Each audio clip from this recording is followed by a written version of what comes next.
What is going on, guys? Welcome back to another episode of Cooking with Clams. I'm Will. We're actually out here catching bait for an episode coming up. We're gonna go try to catch some sushi fish, but you got to tune in next week for today's episode.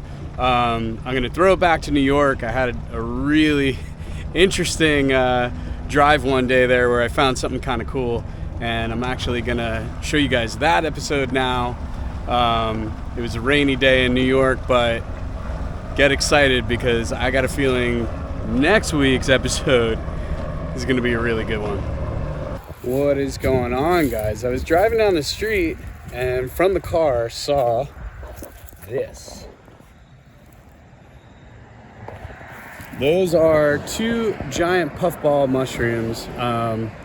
We're going to grab them, throw them in the car, and then we're gonna get the car out of the street here because I'm not in really a good spot. There's a third one over here,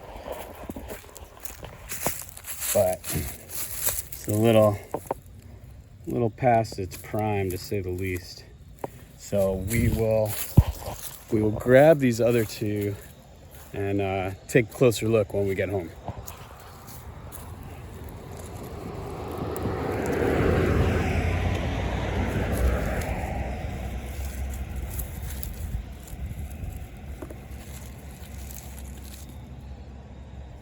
Go. Okay, this is much better. Where I pulled off over there was actually no shoulder, but I was driving down the street and I saw the unmistakable form of a puffball. They look like, grapefruit sized potatoes on the side of the road. So I pulled over really quick and ran out and grabbed them. I wish that third one was good too. So a couple of things. One, puffballs are a great beginner forager mushroom. Reason why: they don't have any, or giant puffball I should say, they don't have any lookalikes, and they're easy to spot. These simple rules: one, they have no stem, they just pop out of the ground, and as you saw when I pulled them off, there's no stem there, it just kind of breaks off, and that's it. Then two, the inside is completely solid, no gills at all. And when you cut it, it's just that pure white. That's pretty much it. And when you find these, I'm sure a bunch of you out there, much like me when we were all kids, kicked a few of these and watched them explode. They get hilariously big, like the size of a soccer ball. So these are manageable, great sizes. Another thing about them, and the health of any mushroom really, is the name of the game is to get them, once you pick them, to get them chilled as fast as possible. You don't want to keep them on your counter. It is basically just a giant ball of protein like meat, and if you left meat on your counter, it would rot after a while. Same thing with these. Best way to store these until you're going to use them is to put them in a brown paper bag and in your vegetable drawer or something like that. Dark, cool, but they have to breathe. Don't put them in a container and close it, because they will end up rotting, because they are continuously releasing moisture. Now, these guys are very versatile in that they don't have a ton of flavor to them, but they do have a really nice texture. So I think what we're gonna do is make a ramen out of these guys. I'm not sure yet. Let me think a little bit. I actually don't have the time to cook them today, so I'm gonna put them in that paper bag, put them in the fridge, and we will come back to them. So in that time, I'll think up some recipes and some stuff that I'd like to do. You know what? Now that I think of it, what I'm gonna do with it is cut the puffball into really, really thin sheets, and then we're gonna sear a couple of them, but leave a couple of them just cut real thin. And we're gonna replace the noodles in a lasagna with the cut puffball mushroom. So we're gonna make a meat sauce and then ricotta filling and put those in between the layers of the shaved puffball and then bake that for about an hour. It's gonna be good. Yeah, I always default to ramen because I love eating it so much that it's, whenever I find anything, it's like, ooh, ramen. Like, it's one of my favorite things. But we've done a couple of noodle dishes on the on the channel, so let's do, this will be a little meat heavy for the channel, which is not normal for me, but I think it'll be interesting and I think it'll be delicious. So that's what we're gonna do. Again, I don't have the time to do it today, but it's supposed to be rainy all weekend, if you can believe that by looking at the sky right now. So I am going to actually go fishing right now and grab what's left of our nice weather, and then when the weather gets kind of crummy tomorrow and the next day, we will make that mushroom lasagna. So as promised, it's a little rainy outside, so we are going to cook inside on this episode. We're gonna make a really simple meat sauce for our lasagna. I have, to save myself a little trouble, a little food processor here. So we got a carrot, we'll do 1 stalk of celery, 2 garlic, it's going in. And then the celery. Actually, I want to show you something. One of the things you can do with celery is just with a vegetable peeler, take off that one layer, and that's where the really fibrous strings are that run up the back of the celery. And that'll help you out texture-wise. But if you cut it into chunks before you process it, you won't run into a problem. So just a rough chop on that into the food processor.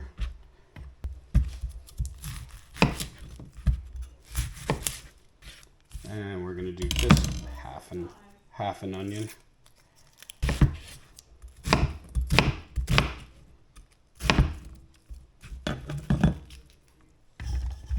All right, perfect fit there.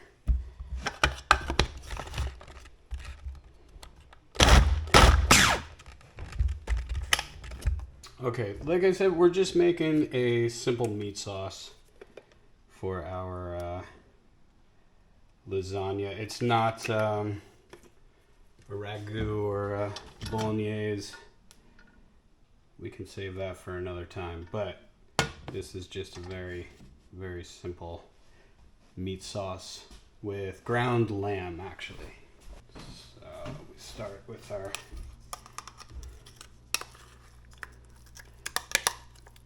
and we just sweat that down for a couple of minutes, and then we'll add the meat.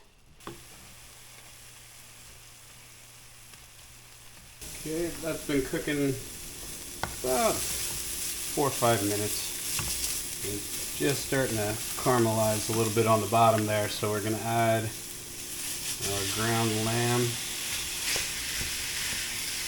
Okay, just a little bit of sea salt, some black pepper,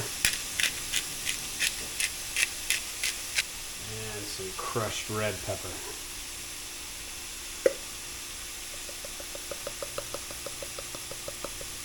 And we're really just browning the meat. It doesn't have to be cooked all the way through. Another reason I like using lamb is because it's not super fatty, so I don't have any fat that I have to drain off of the sauce. Alright, that looks pretty good. Deglaze with a little white wine. And we'll let the alcohol burn off of that. Alright, our wine is cooked off. So now I just have crushed tomatoes.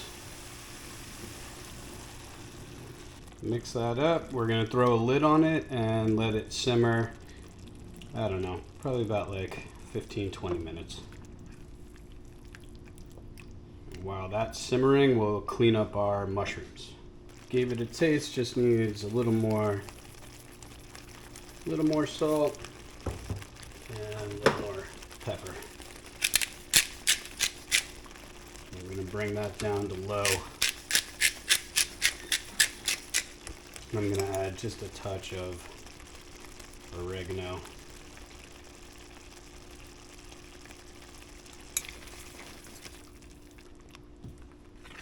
One of our other fillings, so we have the meat sauce there, is ricotta cheese. So really simple. All we're gonna do with this, it's just exactly that, ricotta cheese, and we're gonna mix in a little bit of shredded parm. By a little bit, I mean a very healthy amount. Stir that up and put this aside. Another important ingredient, shredded mozzarella. Put that aside. Now let's clean our mushrooms. Still feel pretty good.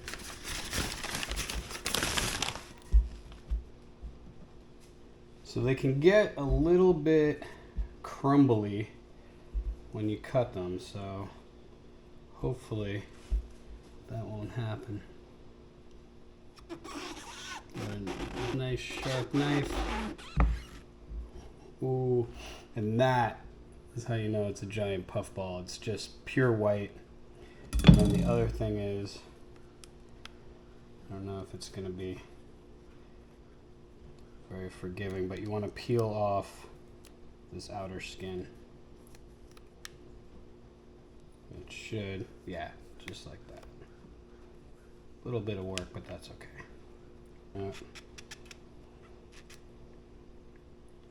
We lost that one. But we'll mix that up, we'll put that in the ragu. So I'm gonna try and get all that skin off before we slice it in hopes of keeping our slices intact. But you get the idea. I'm gonna clean this up.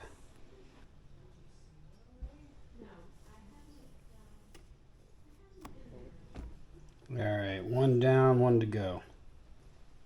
Okay, we got these all cleaned up. And now I want to do this so that you can see there, but I want to cut sheets off. There we go. It cracks really easily, so we're going to be very slow and deliberate in what we do. Oh, that's going to be so awesome. It almost looks like mozzarella cheese. It's pretty cool.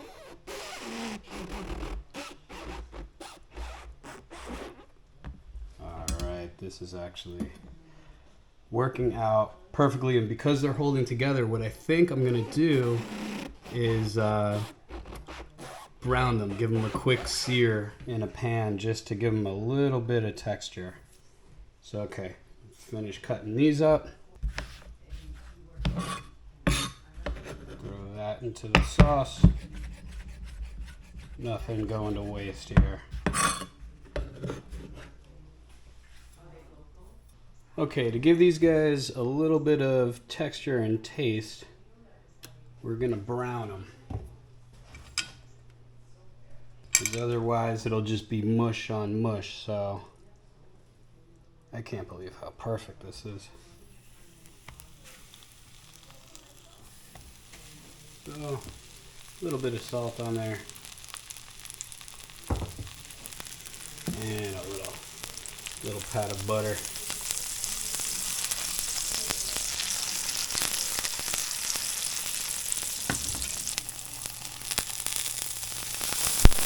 Oh yeah.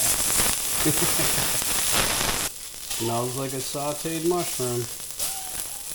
Alright, I'm going to do that to all of the slices. And then we'll build our lasagna. Alright, now comes the easy part where we build our lasagna.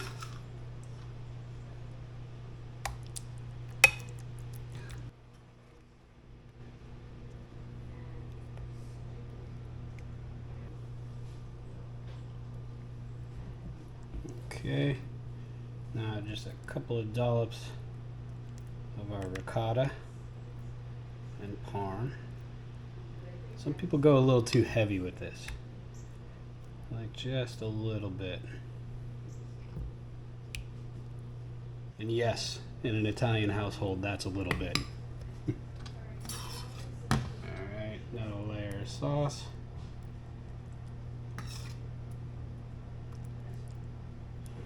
Another layer of mushroom.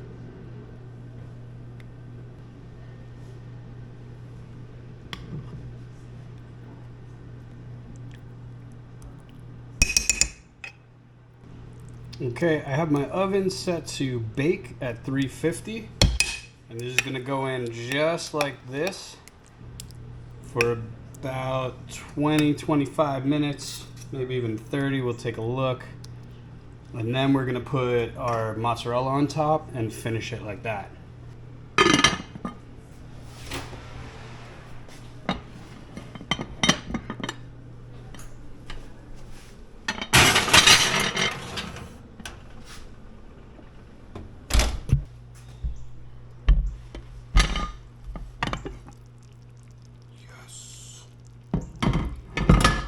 So one of the things I want to point out too is that I cooked the sauce down for a while to get rid of extra moisture, and then the mushrooms, of course, are going to have a good amount of moisture in them as well. So that's another benefit to sautéing them before you put everything into the oven. Now we go on with our mozzarella cheese.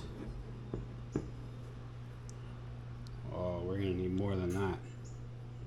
Hold on.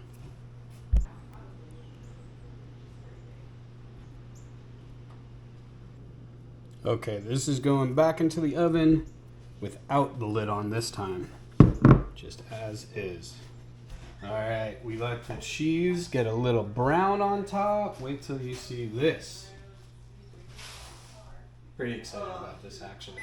Oh, just a little brown.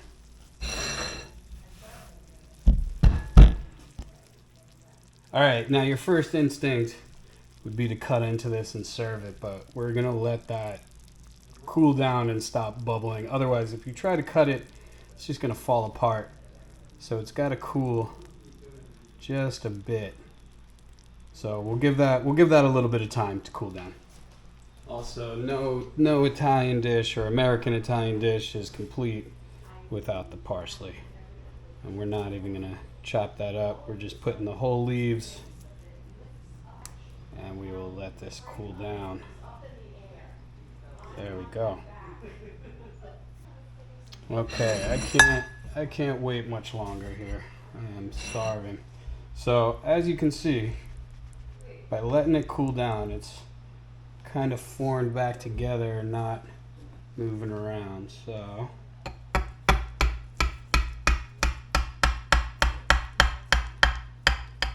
I don't know, without the noodles to hold it together, it could be a mess, but I have a feeling it'll be a delicious mess. So that's all right. Let's see. What'll be the best implement to extract this with?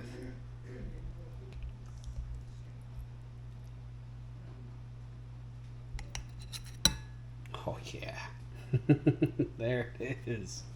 You can see the layers, all right. Not bad, not bad. Yeah, I'll take that. Look at that.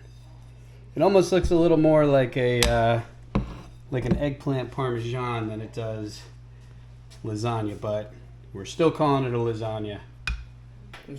Yes, eggplant parm. I love eggplant. Guys, this is my sister Jen, and you know Mama Clam. Hi.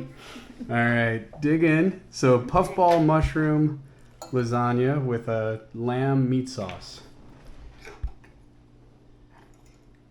So this is not a noodle. This is a That mushroom. it is mushroom. Yeah. Meat sauce is delicious. I wouldn't know it was a mushroom. It's like It doesn't have much of a taste of anything, It's very soft. yeah? I was expecting when I saw it in its original form and touched it and how firm it was, I was expecting it to be like that once it was cooked. So Yeah. the softness of it is surprising. It's like eggplant, right? It's It's got that porosity. Even softer Even Than- softer than eggplant. eggplant. To me, I mean, what I just had. I just got one that was a little, but Well, yeah, you're definitely entitled, like you're entitled to your I squished mine a little bit, so All right, I'm gonna go in for a bite myself here.